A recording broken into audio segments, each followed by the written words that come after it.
bem, vamos estudar a lição? Segunda-feira chegou, dia 27 de outubro. Hoje vamos falar sobre o juiz supremo. O juiz não pode ser corrompido. O juiz verdadeiro não pode ser subornado.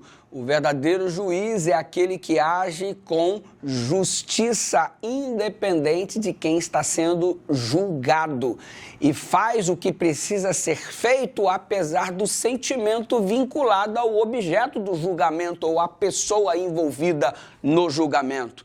Então, trocando em miúdos, é o seguinte: de acordo com Gênesis 18, 25, Salmo 7, 11 e todos os outros textos citados na lição de hoje, a consideração é de que Deus é justo e ele julga com retidão, ele faz justiça, mas ele também é amor. Tendo em vista que ele ama, isso não o isenta de fazer o que precisa ser feito. Ele ama, mas não deixa de fazer o que precisa ser feito. E essa é a face do verdadeiro e genuíno amor.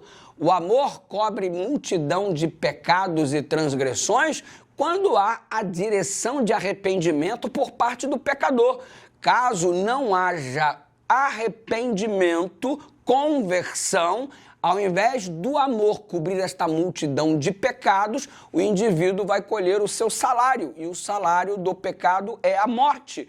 E o que nós estamos presenciando é o juízo divino sobre Canaã, que disse não aos apelos de Deus para a conversão, para a direção, no sentido de terem uma nova vida, conforme a vontade de Deus. Deus solicitou que o assassinato de crianças em cerimônias para deuses pagãos como oferta, crianças eram oferecidas, eles recusaram.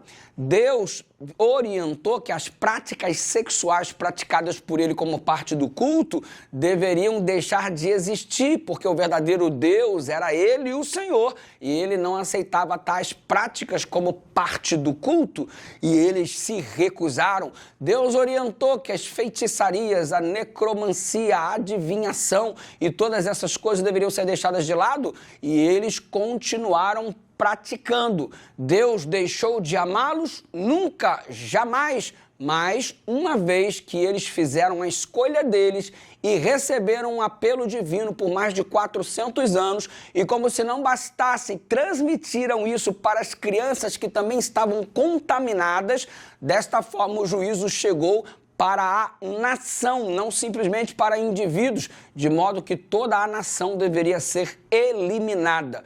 E se Deus é justo, como cremos de fato que ele é, ele não cometeu nenhum ato de arbitrariedade, muito pelo contrário, ele fez o que precisava fazer, porque não amava mais o povo de Canaã, amava, mas isto não significa que por amor ele deixa de ser justo. Ele continua amando, mas ele também continua sendo justo. Aliás, a justiça é uma outra face do amor que precisa ser melhor compreendida, porque estamos acostumados a achar que amor é apenas concessão, que amor é apenas deixar rolar solto, ainda que o que esteja sendo praticado seja fruto do pecado e fruto do erro. Não, Deus ama e intervém quando necessário é. É o que estamos verificando aqui no que diz respeito à eliminação do povo amorreu, jebuseus e todos os outros que viviam na terra de Canaã.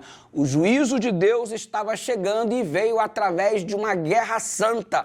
O Herem veio utilizando o povo de Israel como instrumento para a execução deste juízo. Então, note que de outra vez, aliás, outras vezes Israel sofreu a mesma coisa. Exemplo, os caldeus, que eram os habitantes da Babilônia, eles foram utilizados por Deus para trazer juízo à nação de Judá. Você percebe que no ano 605 a.C., Judá é levado em cativeiro porque estava recebendo juízo divino e os caldeus, o povo da Babilônia, estavam sendo usados como instrumentos nas mãos dele. O juízo para o povo de Israel, o reino do norte, cuja capital era Samaria, aconteceu no ano 722 a.C. Os assírios vieram e foram uma nação instrumento para que o juízo recaísse sobre o povo de Deus, que havia rejeitado tanto a voz de Deus manifestada através dos profetas.